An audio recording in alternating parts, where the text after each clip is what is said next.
Welcome back to the Banter Ball Podcast. I'm Corey here with Kyle. Hello. We are one day before the college football playoff semifinals. Is that right? Yeah, 3 days before the NFL playoffs kick off. Is that correct? That's right.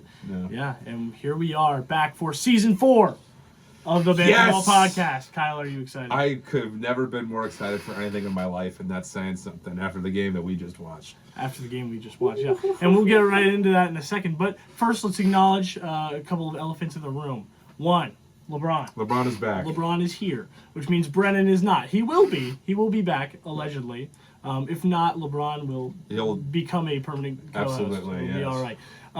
Not playing as well for the Lakers this season, so you better lock in. He's doing all right. He's doing all right. I mean, he's 42 years old, so. Do you think this is his last season? No. I don't know. I think we're gonna know when it's his last season. I think this could be his last season.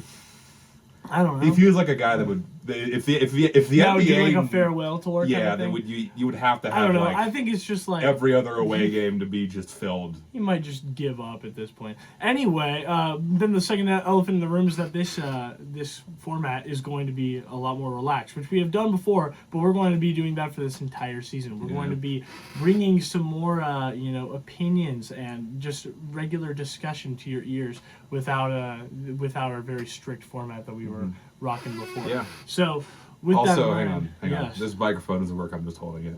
Why would you tell them that? Because they're not gonna know.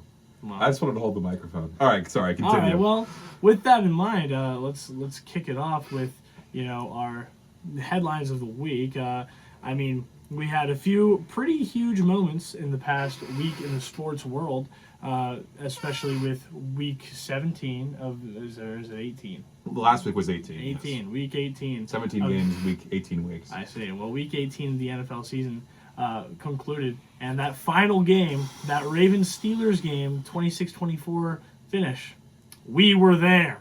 And we had pretty good seats, too. We were in the bottom row. I have never heard a stadium louder in my life. And that's saying something. It was crazy. Pretty and this damn guy loud. tried to leave with 2 seconds remaining. Okay, look. Let's keep that in mind, please. That is very fair.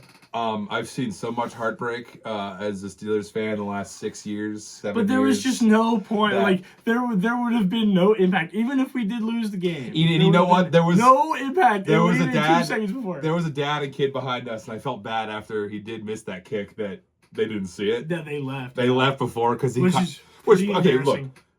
The fact that he missed that kick at all is kind of a miracle. Tyler Loop, who unfortunately probably won't be safe in the city of Baltimore for the rest of his life. No. But I mean, Chris Boswell missed a. He did, and you know what? Which is possibly more shocking. I was saying the day after to some friends, I was like, God, what would the story be if Loop made that field goal and all of the attention would have went on to Chris Boswell, a guy who's been so damn consistent. I think he's the second longest tenured Steeler behind Cam Hayward. Like he's been with the Steelers for I think at least a decade. And the fact that he could have missed that kick after that was his first missed kick in that missed extra point, I think like 4 years. According to Google AI overview, that was his 15th ever missed extra point in his career. Which is like unheard of. And he's just so solid. 16, 15 before the Ravens game. Sure. He has been so damn consistent even recently. Like I think he had his career longest field goal this year against the Jets when I think it was like 60. Mm-hmm. He's been so damn consistent. And the fact that he missed that, I mean, I understand. That was his first extra point miss since 2023. Yeah, it's probably 2 or 3 years. Yeah. Like the fact that he missed that in that moment on that stadium was like kind of shocking to me. Absolutely shocking. But at the end of the day, it created more drama, added so much more to that experience. It made that possibly one of the greatest games in Steelers football history. And a very long storied franchise. Particularly in the last decade, I would say. It's probably one of the most important One of the greatest games. Franchises in NFL history. They just had a life-changing, moment. Like, that is... that is in there. Yeah, I think I saw somewhere that it was like the first field goal to end the game that held the playoffs for both teams at like the end of the season like ever, and he missed. Insane. And well, I mean, because you have to think about all the stakes of it, and obviously we're going to kind of talk about in general what makes moments great today because, I mean, we saw an absolute great moment. But, I mean, you have to add everything with the stakes of the division titles on the line. And losing out. Yeah. Like, it's not even just winning in, it's lose and also out and lose and out and then fire your head coach. Fire your head coach. And here's the thing: if they would have made that field goal kick, who's to say that Steelers don't fire Tomlin? Well, exactly. Right? Because there was so much shouting about it. Well, I mean, you talked about that dad. Earlier. You talked about that dad and kid behind him. That kid, he was like, "Fire Tomlin!" I'm like, "All right, buddy. Even though it wasn't entirely. And like, I mean, I think we never actually talked about it, but I know you were infuriated about the early timeout call, which was very bamboozling in a lot of ways. Well, no, it was because the Steelers used 2 timeouts on like the same, not even the same drive, like the same like down series. Yes. I think it was like 1st and goal and like 3rd and goal that they used 2 timeouts, or Aaron Rodgers used 2 timeouts because his helmet wasn't working. He wasn't getting play calls from the coordinator. Yes. And look, they won the game. That's really all that matters. But how are you, as Aaron Rodgers, being like? I understand he said in the post game interview, like, "Oh, this is an important game, and we should really be using. Who cares about the timeouts if we're not going to win this damn game?" Sure. But how are you, Aaron Rodgers, one of the best quarterbacks in league history, one of the best throwers of the football, and you can't call your own play down the goal line? It kind of seemed like he did call his own play earlier, like as he was making that drive, because like.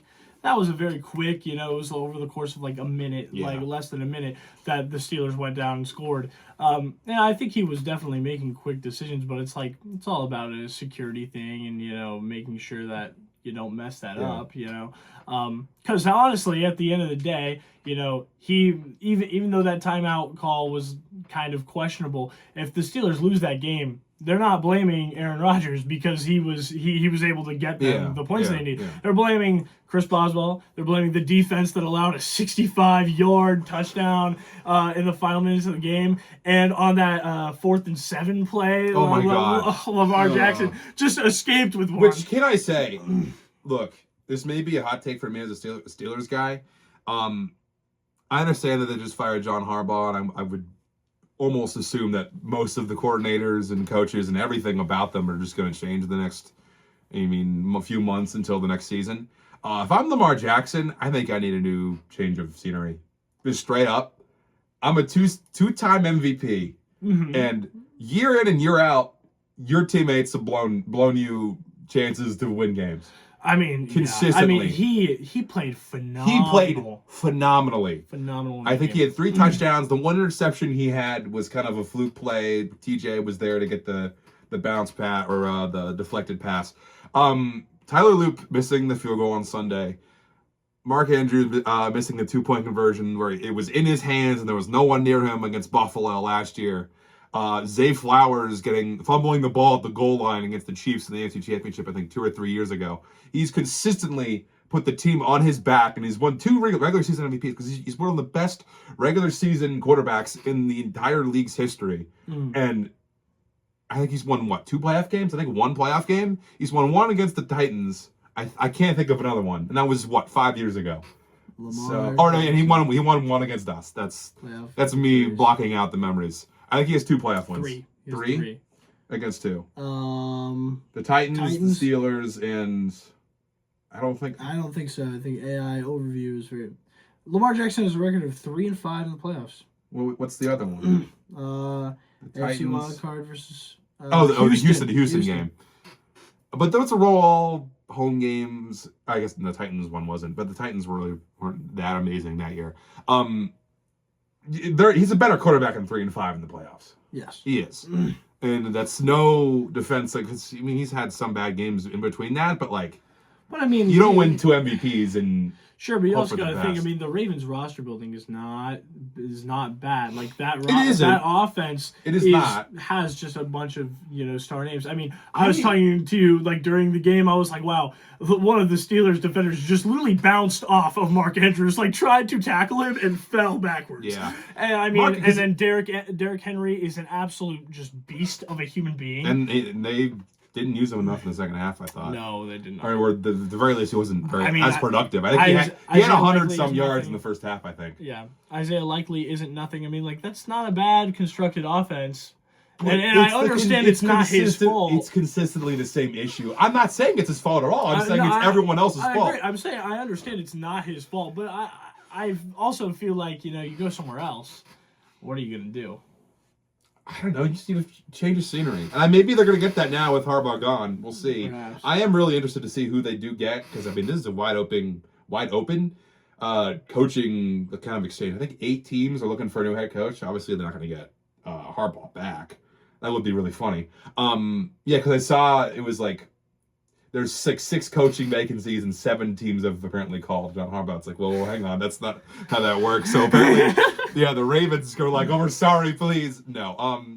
I would think that they go for a highly offensively minded guy because if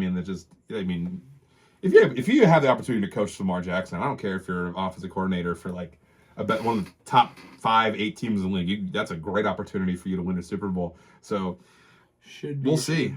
But yeah, and that also adds to the stakes of everything. Like now you've got conversations of people, of blowing up the Ravens franchise in general, Yeah. Get rid of that core and everything just falls apart. But let's talk about in that moment specifically. What creates all of those stakes? Obviously, it was the general stakes of, winning in. It was the consistent moments that were like, whether they were mess ups or the things that you just didn't expect. Moments happening. that you can be like, oh, I remember exactly what happened. Exactly. Like very unique instances going on that all adds up. And then for it to be a miss rather than a make, that's... I wonder how most fans view that. But for me, that feels like, oh my gosh, we just were saved. Like there was something divine that just occurred to make that the kick priest miss. who blessed the end zone. The Mike Tomlin playoff streak gods, they created something that had no business occurring, and that adds a lot of stakes to it. And I remember talking to some guy on the train, and I was like, I go to West Virginia University, and I'm watching that play with two seconds left, and you think you're like, Pat McAfee missed that kick against Pittsburgh to send us to the national title. Like that, those things happen, and then it did, and it's like those stick with you more than the great things, Yeah, the bad things stick in the mind of people more than the good things. I'm trying to think. Who was the kicker for the Colts against the Steelers in 2005? Vanderjagt, where they in the playoffs, as divisional round, it was Steelers at Colts, and the Steelers were up 3, and then the Colts went in to try to kick a field goal, and they missed badly. It was even shorter than the one that Luke missed on Sunday, and he is now forever known, as Luke will be as well, to be like, you missed that field goal, and despite really what you could do later in his career, I don't know if he was on the Super Bowl team with the Colts a few years later, but you're going to be forever known him for that, and nothing is going to be able to change that. You missed that field goal. They could have went all the way that year, and if they didn't, you're forever immortalized in that city, and it's just kind of a shame. It changes everything about that person's life, about the team's legacy and everything like that, But at the end of the day, what does it actually mean is the real question. Steelers made the playoffs, great. Now they play the Texans. Are they going to win that series? Mike Tomlin has not lost a Monday Night Football game in his career. They do play Monday. They're the only game that's on Monday of the first round. I would argue is kind of unfair. Because they're going to have to go on a short week the week after. Whoever wins that game. I agree. It is kind of unfair, but it also just kind of has to happen, I suppose. Just do 2 late games. Who cares? Well, fans care. The league cares because they like money. That's who cares. You wouldn't want to do two games. We have this conversation in the regular season when they're playing Christmas game days on freaking Wednesdays and such. Yes. It's throwing off everything about these athletes. But the league, they don't actually care about athletes. They don't. Yeah. They care about the money that the athletes get. If they care about the athletes, the NFL wouldn't exist. No. To be quite frank with you. With all the concussions, injury risks. Shout out Romeo Dobbs. Yeah. But again though, for me, it's like that moment meant everything. Mm-hmm. But why? But why? Because I mean, it didn't actually do anything. I mean, like at the end of the day, and it might. Maybe the Steelers will go to the Super Bowl, and it will be a game changer. But as of now, I mean, I don't see that happening. I don't see them being the Texans. And if they do beat the Texans, I mean, who would they have to play? The Bills? I mean, they would probably the Bills. It depends on who would win. I mean, the Bills are first of all, the Bills are not even playing a home playoff game. They have to go on the road to a Jacksonville team who can easily beat them. Exactly. They've won like 10 in a row, something crazy. Yeah. To go to your point about what makes those moments important is obviously I think we'd say the quarterbacks, right? I mean, those are two of the best guys. I think combined have like 4 or 6 MVPs. I think Aaron has 4. I think the week before that, like last week, I think Tyler Huntley was playing. Sorry, Snoop Huntley. I think that's the name he wants to go by now. Tyler Huntley was playing, and there was a week in the season where Mason Rudolph was playing.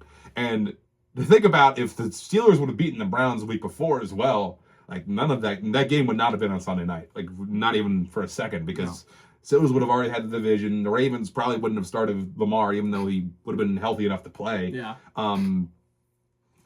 It's those moments with those kind of guys because it's just like you only have them for so long. Because like, let's be honest, this could very well be Aaron Rodgers' last game in the NFL. But I mean, at the end of the day, if you think about it, like, do these types of games like actually add to Aaron Rodgers' legacy? Like whenever he retires, are people going to think about moments like this? He's not going to go into the Hall of Fame as a Steeler, right? And he played phenomenally. He did. He actually did play very well. But like any game that Aaron Rodgers plays at this point, what does it actually do? I would argue that it's gonna help his end of like career. I don't know how I suppose. Because like because respectfully, Aaron Rodgers and with the Jets and in his last few years with the Packers did not play good football. I mean, the 1 year he was healthy enough for the Jets to play, they stunk. And then the year before that, he tore his Achilles in the first snap. I think. Yes. And then literally the first. I think it was the first. It was the first set of downs at the very least. And then before that, his end of the career with the Packers was kind of unfortunate with that game. I think it was against the Lions where they went into Lambeau and won, and then there was that walkout with Randall Cobb. It's gonna cement him for people who are maybe a little too modern.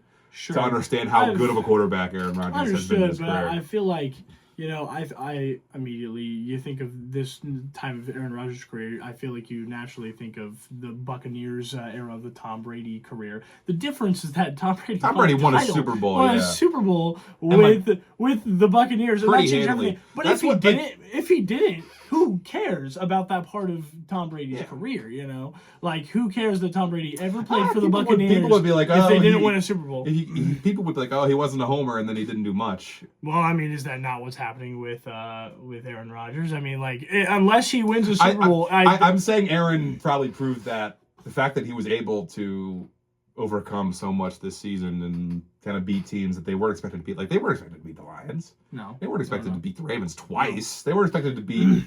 And he especially was not expected to lead, this team. I mean, like the whole rhetoric. Oh, he signed super late into the. The whole rhetoric of Aaron Rodgers over the last 3 years has been this guy is a locker room cancer and just no one wants to get around with him. He has no respect for anybody. And then honestly, whenever he finally committed that he was going to go play in Pittsburgh, and he did that the entrance press conference or whatever you want to call it, I was like, actually, this could be different. He seems to be thinking eye to eye with other, people. It definitely makes a difference when he's in the building, right? Yeah. It just, because I mean, I know Cam Hayward had some issues with him being easy in and out.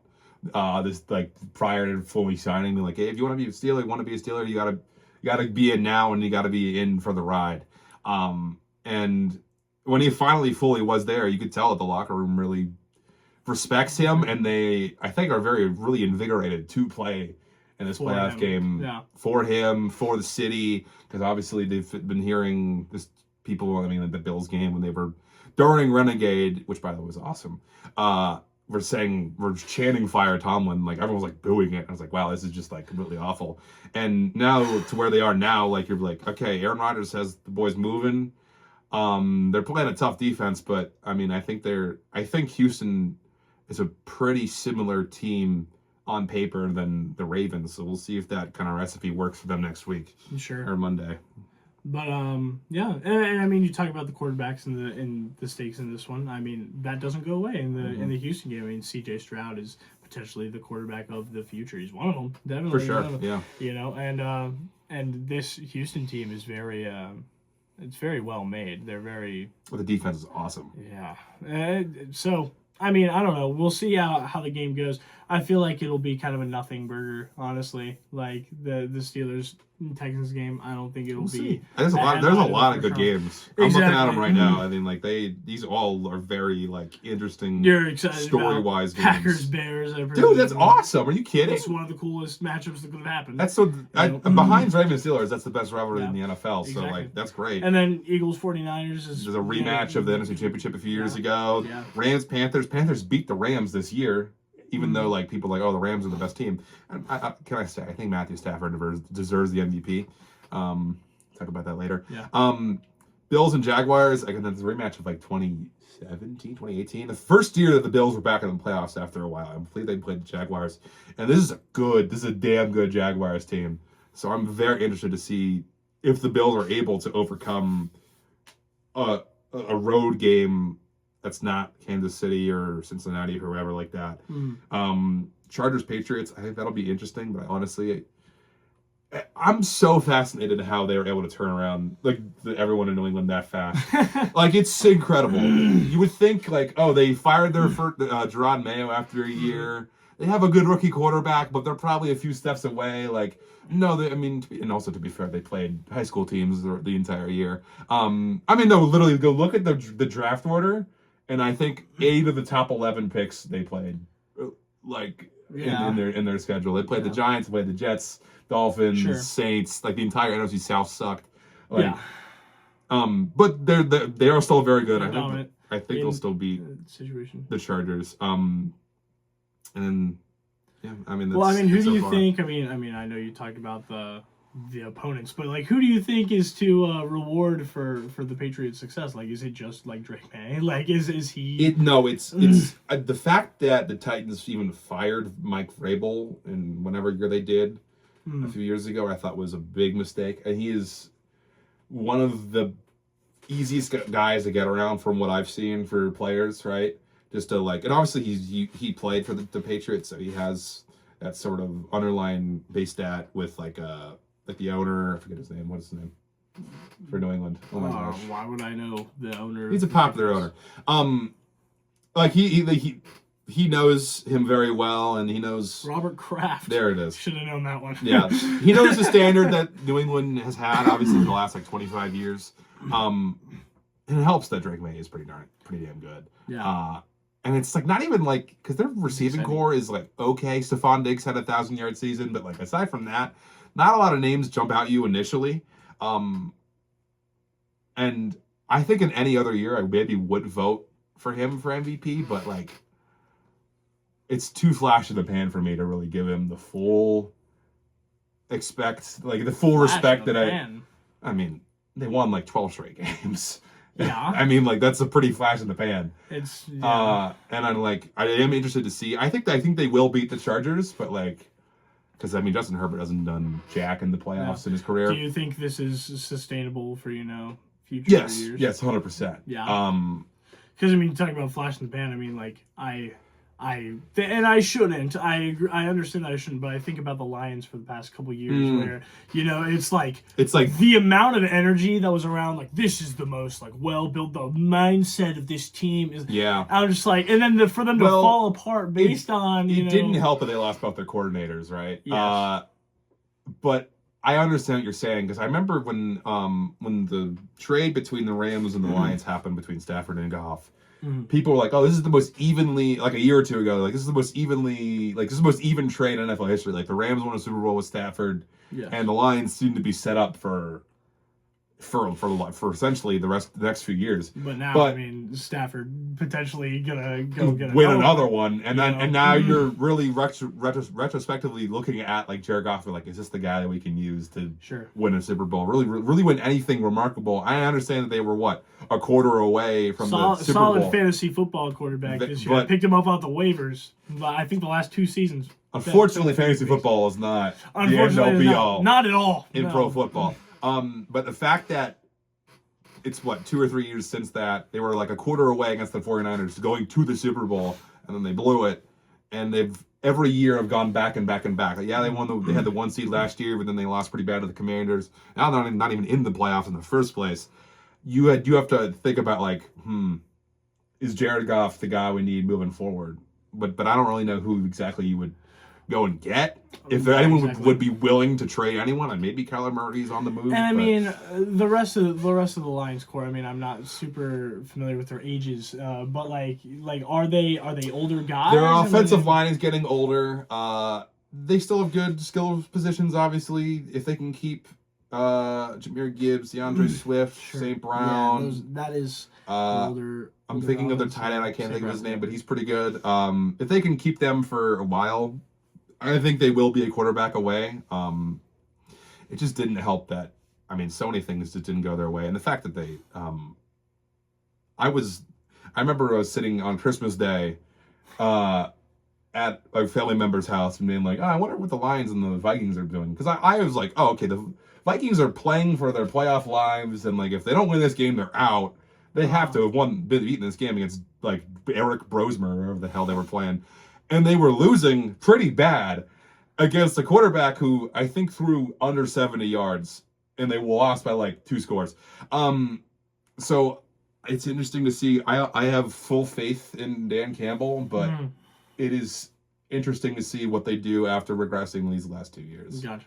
Well, I think we'll circle back around to the NFL a little bit, but as we wrap up the discussion on big moments of this past week, I think there's another one that I really want to talk about, which is in the NBA of all places. LeBron, your friends in the NBA, big moment. Did you see the Devin Booker shot?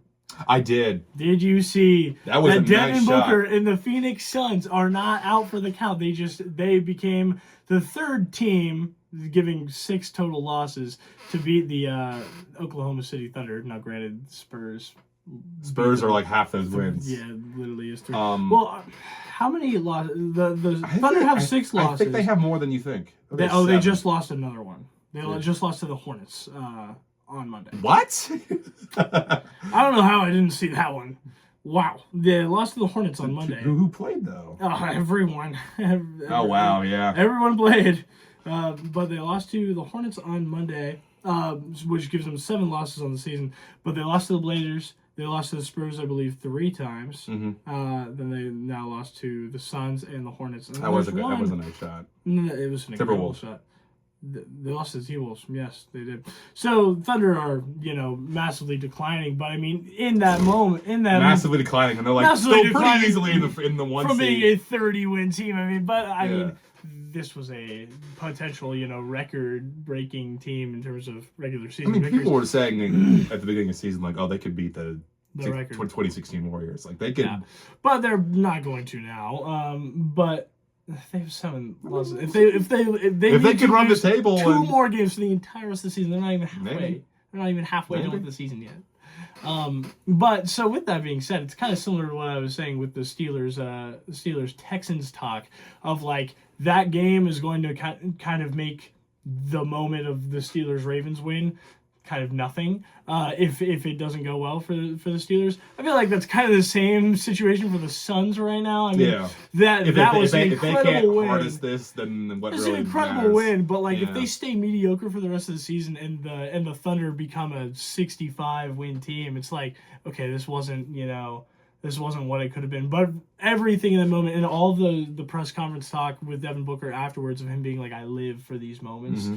There's nothing better than having your ball in the hand and having your ball in your hand in those moments. It's wow, that's the type of guy you want. Even though there's almost nothing else at the Suns organization in terms of an offensive output, they have a lot of really good defensive players, a couple of good young defensive players, and then obviously Dylan Brooks being the vet for being Dylan Brooks, being the vet for the defensive mindset of it, and he's playing great. But obviously they don't have a lot to hang their hats on, but they will never not have Devin Booker to hang their hats on as long as he sticks in the organization. I was gonna say he is is an incredible talent that I think will be forgotten to time. I mean, he's potentially the oldest 29-year-old in NBA history. You ever think about that? I mean, no, I don't think about that at all. Sorry to kind of derail what you were saying. What does that even mean? Like, he's 29, I think, right? Yeah. Or maybe he's just freshly 30. I thought he was younger than that. I feel like he's been in the league for like 10 years, which I mean he has. He but is. He's 29. 29 years old. Yeah. I mean, he's been in the league for like 10 years. Because I mean, you got to think what was it? It was like 2016 whenever he scored 70 points against Boston.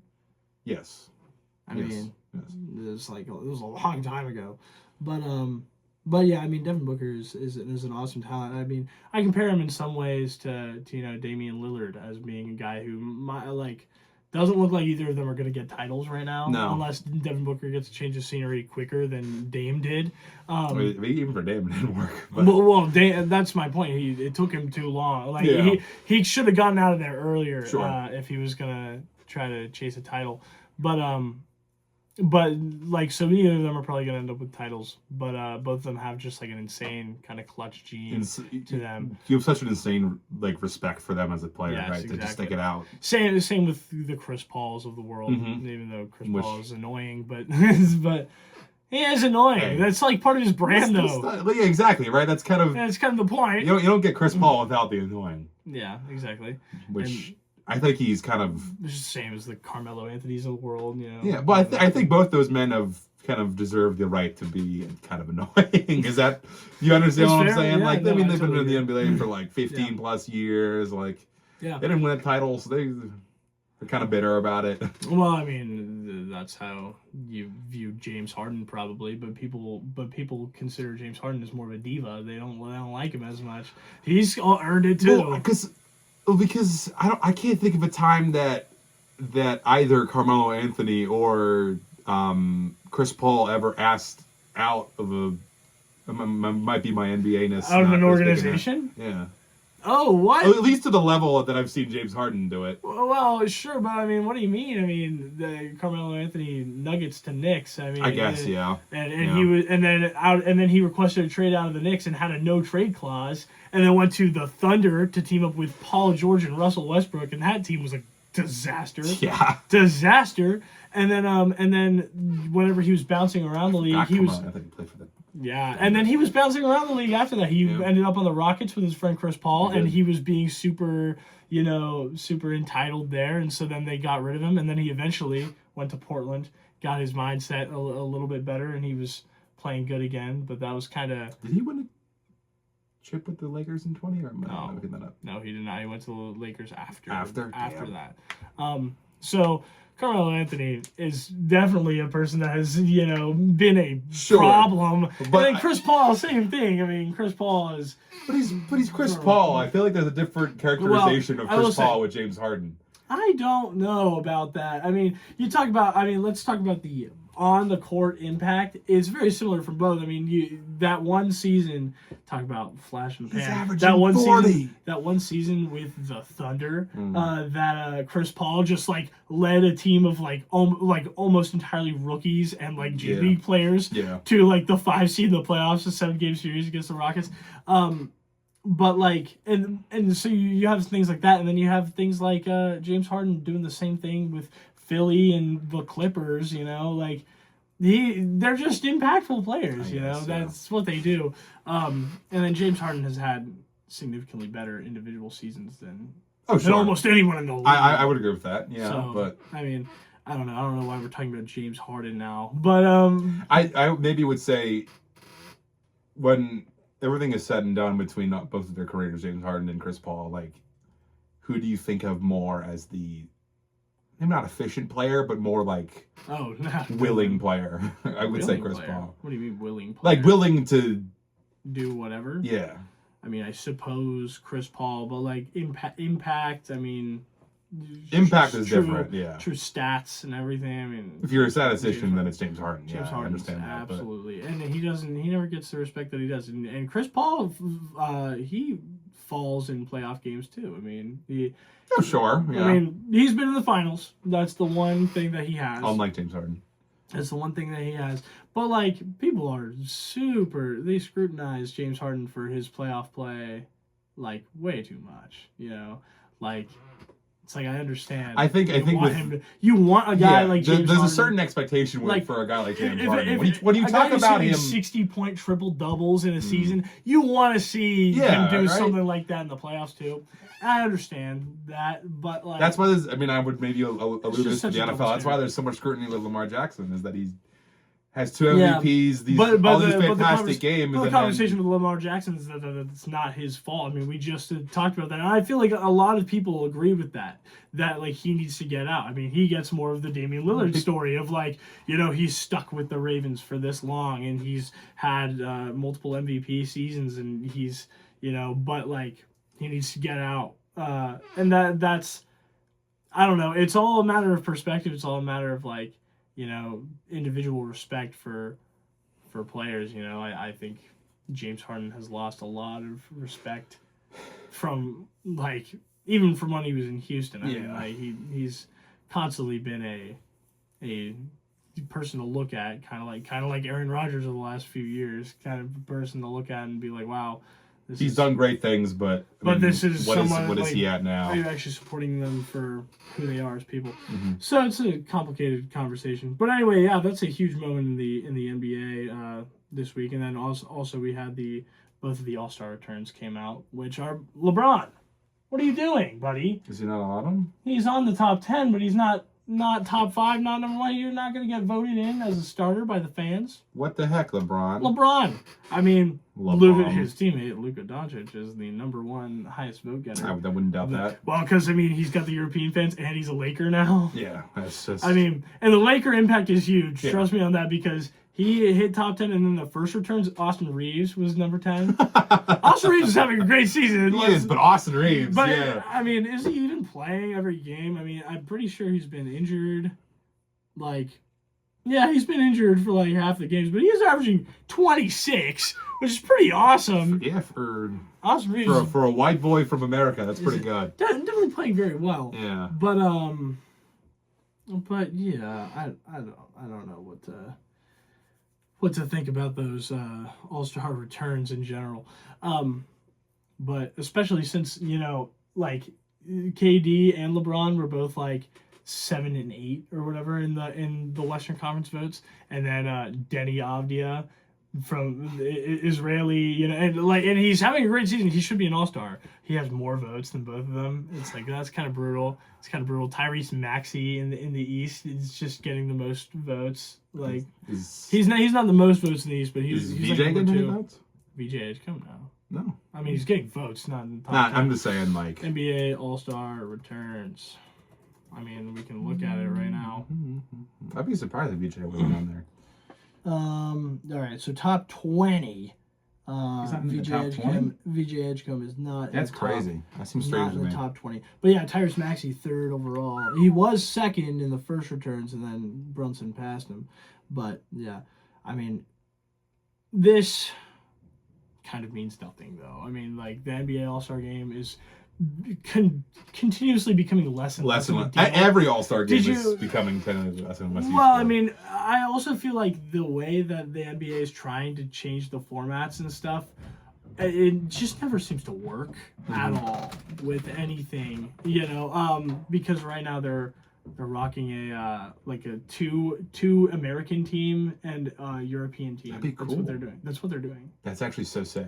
It's sick, but it's kind of weird. And they also admitted. I've actually been saying they should do Team USA versus World. That'd be kind of sick. Well, that's kind of what they're doing. So they're doing 2 USA teams and a World team. So owning 3 teams? They're doing 3 teams. Why does that make sense? It doesn't. Okay. Sure. But I mean, and then the other thing is, like, you know, Tim Bontemps was reaching out to the league, and they essentially told him, they're like, yeah, we're just gonna add players on the teams, you know, to make them even. So it's like, if like Team World plus because Austin Reeves. Ideally you have 24 24 NBA All-Stars. That's what has been previously. Sure. But so say you have 10 European players voted in or 10 world players voted in, then you would add 2 players to each of the other teams. And now you got 30 All-Stars. That's too many. It's too many, but I mean you have injuries anyway, like you already had some injury replacements, but it's like kind of strange, especially like if it becomes like super lopsided, like if it's like 12 European world players and then we got 36 All-Stars, and like who's gonna make the All-Star game? Cooper Flagg might make an All-Star game in that situation. And that he shouldn't, but he could. He make one. I agree, he shouldn't, but he could. Anthony Davis might make an All-Star game without playing a lot of games. Without playing a lot of games, but I thought you had to have a certain amount of games to even qualify. That's for end of season. Oh, okay. For All-Star, no. But yeah, so we'll see how that goes as far as moments go. But yeah, Kyle. Yeah. What else we want to talk about? Let's say college. You want to talk about college ball? All right. Well, a very interesting college football semifinal. Which I mean, it's so weird to think that just 2 years ago this could have never happened. Because literally it was just four teams that were selected. It was the 4 best teams, and now we have a situation where we've got Miami, the 10 seed, and playing Ole Miss, the 6 seed, which I think will be a good game. That should be a great game. Should be very fun. Yeah. And then you got Oregon taking on Indiana. That's going to be awesome. Absolutely a change of pace for 2 Indiana years. fans. Oh my God! Like you could not ask for a faster and bigger turnaround in 2 years. No. To be like, oh yeah, they have the most losses, and I think they literally had 2 years ago the most losses in college football history. And now they are 2 wins away. They're 2 wins away from winning the whole damn thing. Yeah, and they're never winning it before. And Indiana is the only top 4 seed that advanced. Which we have to have a conversation about that. And advanced, dominated. Oh yeah, dominated Alabama. Alabama. Yeah. Mm-hmm. They were nothing. Up and down, over and out, like just. But yeah, I mean, like it's like beat them out of the house. But I would say something about this, and I think Dan Lanning, the head coach of Oregon, talked about this. The fact that the season is ending. Correct me if I'm wrong. Does that say Monday? Monday. It ends on a Monday in the middle of the end of January, January 19th. This is some March Madness type bullshit. Travesty. Well, March Madness is different because it's not different though. Because why is the title game in NCAA basketball always on like a Tuesday? Like what? Who's watching that? Like yeah, exactly. So because everyone watches the first rounds of March Madness because they start in a weekend, and then the biggest games of the year are on like Wednesday and Monday. Like it doesn't have to pace out the exact same way. Like so, I forget exactly what he said, but like I think he said you need to like start the season a week earlier, and then like not have conference championships because at this point they're kind of unnecessary, right? Because like everyone from the good conferences, air quotes, that. Like Indiana and Ohio State shouldn't have even been played that game. Like Indiana, I think Ohio State was 1 to be fair, but like I think they would have been fine either way going into that. Sure, but I mean, you look at like the Big. And also, 12. like you look at like the Big 12 though. I mean, like last year Arizona State sneaking in, like they might not have been the shoot. Sure, player. but then actually, I didn't even prove my point. The ACC championship, where neither participant made the playoffs. And an ACC team made the playoffs. Miami didn't even participate, and they made the playoffs. And Duke won it at 8-5 from a 4-year or like a 5 or 6 team tiebreaker against Virginia. Which that'd be a great basketball game. And the ACC like battle of like who was gonna make it was Miami and Pittsburgh. It was neither of the teams that made the title. Oh my God! Unfortunately, I love conference championship week. It's one of my favorite weeks. I love watching the SEC championship in Georgia. I love watching the Big Ten championship in Indianapolis. But it's become far too useless at this point because if you're not even going to put the winner of it, which I don't think they should have either way, but if you're not even going to put the winner of the power conferences in the postseason at all, why the hell are they even doing them in the first place? Sorry, I kind of went off track there. But I think the college football championship should play January 1st. Like the final game should be New Year's Eve, New Year's Day. Is that fair? because so many kids are going through the portal right now. There's coaches going back and forth. Well, so you started a week earlier, cut conference championship week. Yeah. Is what you're saying. And then that like lull where it's like first week of where December, it's like the Armed Forces Bowl and stuff. Like, I'm fine with those other bowl games. I'm not saying I'm not saying cut the bowl games. I'm saying play college football Yeah. playoff games at the same time. Yes. Okay, I can get behind that. But I don't think you also, I don't even think you need to cut the conference championships. No, they're wholly unnecessary at this point. I mean, like, they're fine. Indiana and Ohio State. I enjoy them. I enjoy the Big Ten championship was a great game. The SEC championship it wasn't great this year, but there's been many great SEC championships. But how can you say when both Georgia and Alabama made it, it didn't really matter? Yes, but that's not the case in every situation and in every year. I mean, I think you cut conference championships. I would argue that you kind of need to make it a 16-team playoff, which is a little absurd. That's too many. Which is too many teams. I think 12. I think 8 is enough. Exactly. So it's like, but like if you're gonna cut conference championship week, then you're cutting out the glory for teams that deserve something. Okay. And you're cutting out, like, why can't you have, I mean, maybe this is a weird idea, but, like, say you pick your college football playoff teams, your top 12, and then the best teams remaining do the conference championships. The same, like, week. No. I mean, I think that's kind of a horrible idea, but, like, I don't know, like, I think there needs to be something. It's just for the conferences. I mean, they need... There's no need for them. There's no need for them. Well, I mean, I think you're already devaluing conferences big time in college football by like with the way that they are spread out with the amount like the locations are terrible. And I mean, the only things that are keeping, the conferences like important are like the media days at the beginning of the season and the conference championship. And nobody cares about them any other time of year. I also think 16-team conferences is too many. I think that's too many. I agree. It's about money. You're devaluing it. I mean, the very fact that you are able to have two teams make the playoffs that are not in the, that might not be in the actual conference championship is due to the fact that there are too many teams and because you can't have them all play each other. You can't have them all doing, what they're supposed to do to determine who's actually the best teams in the conference. So it's like if I'm Indiana and I'm able to just like play my season and then not actually know definitively if I'm the best team in the conference and then still be the 1 seed. I mean, it's like their situation's a little different, but I would say if I was the czar of college football, I would say get to a point where there's not too many, but there's enough conference teams in like a conference for you to play everyone in it, then you'll know, right? Because if you have a tiebreaker, both teams are 8-1. Oh, who played who and who won. There you go. Then that's the winner. Yeah, but then now you got to think about the other bowl games. I mean, like those are important for branding. The Lockheed Martin Armed Forces Bowl. Well, I mean, it's important for. I don't know, but it's important for brand deals, for sponsorships, for money.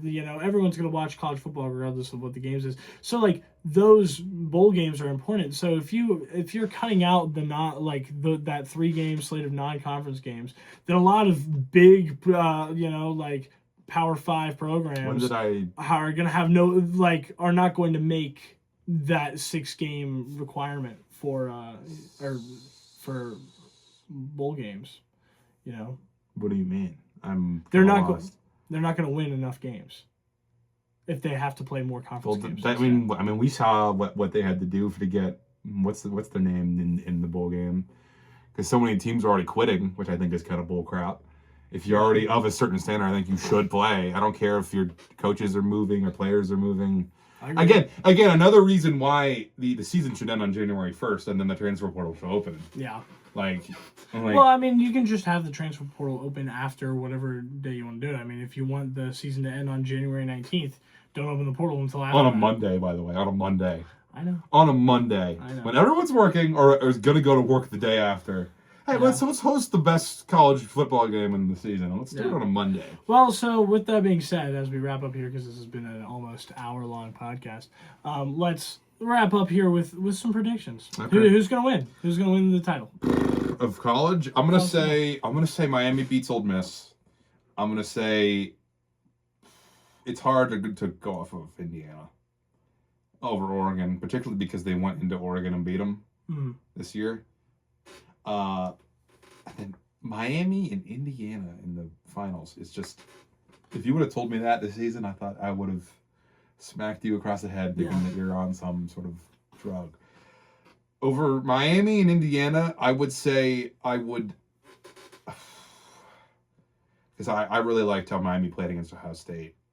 But I would probably say Indiana. And that's weird for me to say because like the closest game Indiana played this year was against Penn State. Yeah. It was in Happy Valley when they had that miracle touchdown at the end of the game. But they have been bulldozing through everyone aside from Penn State. And maybe aside from Ohio State. But even then, I mean, it was a pretty close affair. But they bulldozed Alabama.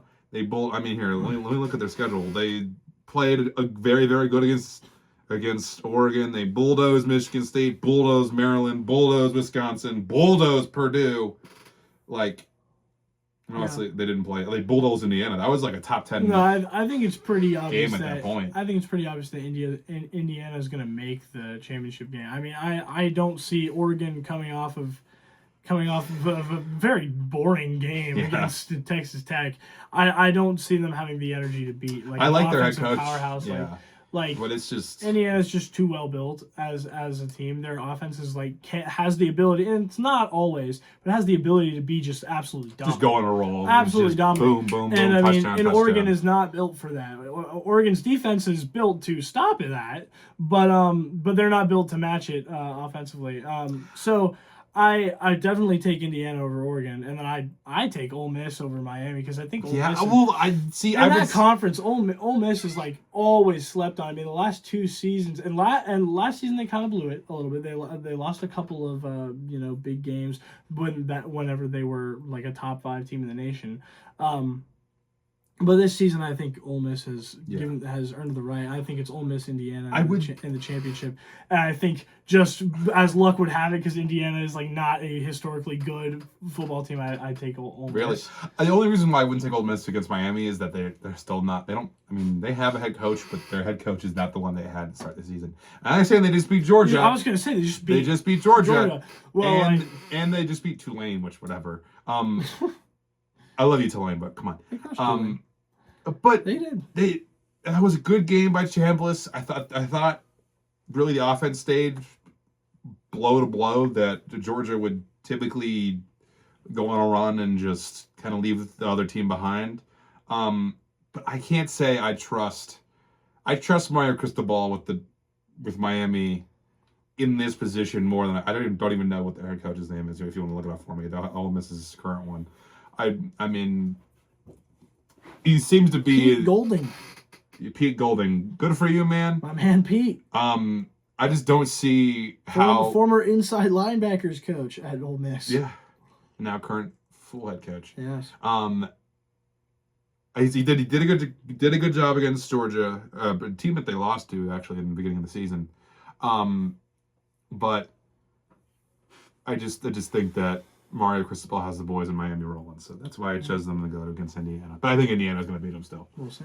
Well, with that in mind, I think we can wrap up here. Any closing thoughts, sir? Go Steelers. Yeah. Go Broncos, even though we have a few weeks. We have a few weeks before they have to play. Because we are the best team. Go Sports. I love it.